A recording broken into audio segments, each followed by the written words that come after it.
Welcome to exam विवेचना। तो दोस्तों, जैसे कि आपको पता है, हम अपने चैनल पर डिस्कस कर रहे हैं जो HP टेट की परीक्षा हुई थी उसके प्रश्न पत्र को। तो इस वीडियो से पहले हमने इसके जो जीके और हिंदी वाले सेक्शन को देख लिया है। तो अब हम देखेंगे यहाँ साइकोलॉजी के सेक्शन को। तो चलिए देख लेते हैं। पहला प्रश्न पूछा गया है, निम्न में से कौन सा संज्ञानात्मक तत्व नहीं है? तो जो संज्ञानात्मक तत्व नहीं होगा यहाँ, तो वो होगा प्रत्यक्षीकरण। डी सही विकल्प होगा। बाकी भावना, विचार और अवधान ये तीनों होंगे, परंतु जो प्रत्यक्षीकरण है या फिर परसेप्शन है ये नहीं होगा। अगला क्वेश्चन देखिए 2, इसमें क्या पूछा गया है, प्रॉक्सिमोडिस्टिकल विकास की दिशा है। तो जो यहाँ सही होगा तो वो होगा केंद्र से परिधि से केंद्र की तरफ, परिधि से केंद्र की तरफ, पेरिफेरी टू सेंटर, ये सही होगा यहाँ। नेक्स्ट क्वेश्चन है यहाँ, कारण प्रभाव संबंध सर्वेक्षण किस तरीके से निर्धारित होते हैं? तो ये होते हैं प्रयोग के द्वारा। ऑप्शन बी सही होगा। अगला क्वेश्चन देखिए यहाँ पर 4, विकास की प्रक्रिया आरंभ होती है। तो इस क्वेश्चन पे थोड़ा सा मुझे डाउट लग रहा है, ठीक है। तो कई जगह इसका दिया गया है प्री नेटल स्टेज से विकास की प्रक्रिया आरंभ होती है, ठीक है, प्री नेटल स्टेज से, परंतु कई जगह इसमें दिया गया है कॉन्सेप्शन से भी हो जाता है ये।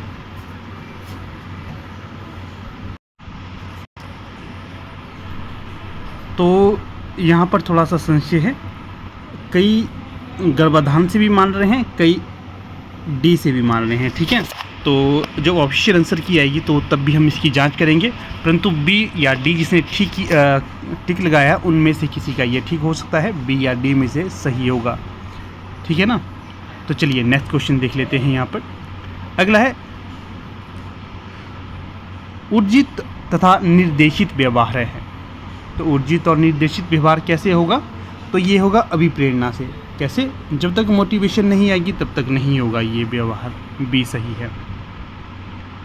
अगला है, परावर्तित चिंतन का विकास होता है। किससे होता है ये? तो ये होता है आपका औपचारिक संक्रियात्मक अवस्था से, बी सही होगा। फॉर्मल ऑपरेशनल से, ए सही होगा यहाँ। अगला क्वेश्चन देखिएगा, निम्नलिखित में से संज्ञानात्मक विकास का सिद्धांत किसने दिया? तो जो संज्ञानात्मक विकास था, ये जो सिद्धांत था, ये पियाजे के द्वारा दिया गया था। अगला जो क्वेश्चन है 8, डैश के अनुसार प्रत्येक बालक अथवा बालिका वातावरणीय सूचना का अपने अनुसार अर्थ निकालना या निकालती है। किसके आधार होता है ये? तो ये होता है आपका संरचनावाद के अनुसार।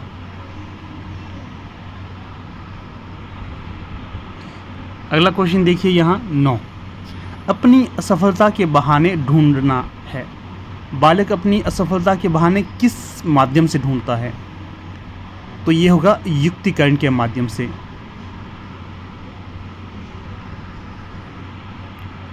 अगला क्वेश्चन देखिए 10, इसमें क्या पूछा गया है?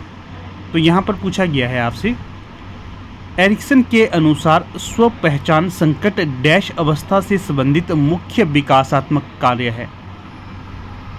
तो ये होगा आपका किशोर।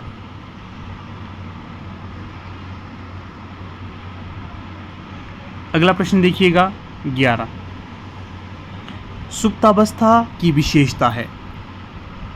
तो इसकी जो विशेषता होगी तो वो होगा साथी समूह संबंध। अगला प्रश्न देखिए 12, प्राचीन अनुबंधन में एक कारक है। तो यहाँ पर जो कारक होगा, तो इसमें भी थोड़ा सा मुझे डाउट लग रहा है। कई इसका अनुकरण बता रहे हैं, कई अंतर्दृष्टि बता रहे हैं, इन दोनों में से एक होगा, ठीक है। या तो इमिटेशन होगा अनुकरण करना, या फिर इंसाइट होगा अंतर्दृष्टि से। तो जिसने बी या सी किया है तो उनमें से ये ठीक हो सकता है। इसका भी हम ऑफिशियल आंसर की में आपको बता देंगे। अगला देखिए, अगले क्वेश्चन में क्या पूछा गया है, आर्थिक स्मृति में संचित रहता है। क्या संचित रहता है? अर्थपूर्ण सूचनाएं, सी। इसके पश्चात अगला प्रश्न देखिए 14, पावलोव के प्राचीन अनुबंधन सिद्धांत में घंटे की आवाज़ है। क्या है घंटे की आवाज़? ये होगी आपकी अनुबंधित उद्दीपक।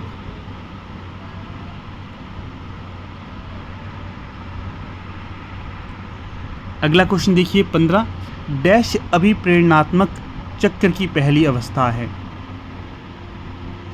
तो ये होगा आवश्यकता।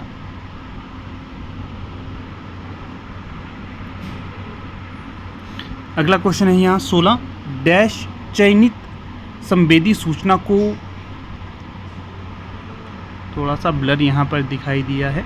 तो प्रश्न है यहाँ पर डैश चयनित संवेदी सूचना को प्रक्रमण हेतु फोकस में लाने की प्रक्रिया है।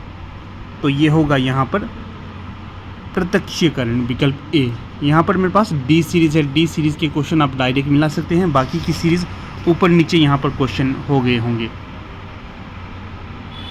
अगला क्वेश्चन देखिएगा यहाँ पर 17, TAT परीक्षण एक प्रक्षेपी तकनीक है जिसका उपयोग डैश के मापन के लिए किया जाता है। तो ये किसके मापन के लिए किया जाता है? व्यक्तित्व के मापन हेतु, विकल्प ए यहाँ सही होगा। अगला क्वेश्चन देखिए 18, व्यक्तिक भिन्नताएं डैश में पाई जाती हैं। किस में पाई जाती हैं? ये उपयुक्त सभी में पाई जाती हैं, विकल्प डी। अगला क्वेश्चन देखिएगा 19, फ्राइड के अनुसार व्यक्तित्व की कार्यकारी शाखा है। तो ये है ईगो, अहम। फिर पियाजे के अनुसार संज्ञानात्मक विकास में सम्मिलित एक प्रक्रिया है। तो कौन सा होगा यहाँ पर? वस्तु स्थायित्व, विकल्प बी। अगला क्वेश्चन देखिए, अधिगम का पठार दर्शाता है। क्या दर्शाता है? ये जो क्वेश्चन है ये पूरी तरह से अनसुलझा हुआ है, तो इसे हम यहाँ पर स्किप ही कर देंगे। अगले क्वेश्चन को देखिए 22, इसमें क्या पूछा गया है? एरिक्सन ने अपने व्यक्तित्व सिद्धांत में बल दिया। क्या बल दिया? तो बल दिया सामाजिक कारकों पर। अगला है WISC एक प्रकार का डैश परीक्षण है। ये कैसा परीक्षण है? तो ये जो परीक्षण है अभिक्षमता या फिर एप्टीट्यूड का परीक्षण है।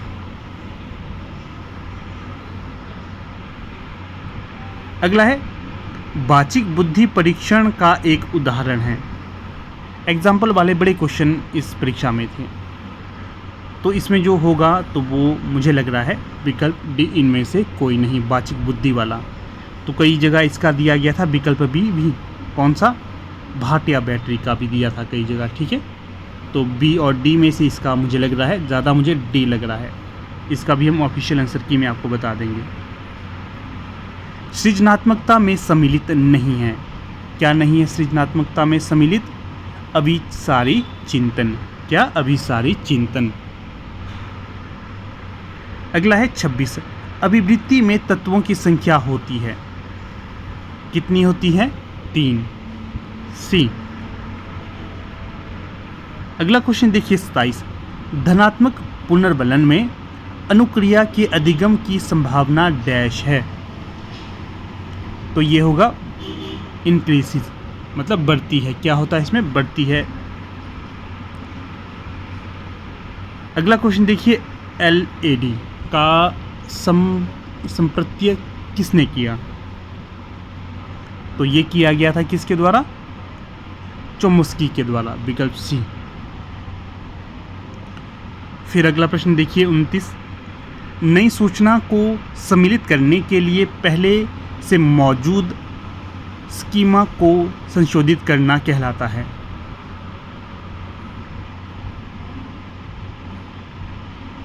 तो ये क्या कहलाता है? समायोजन, विकल्प सी।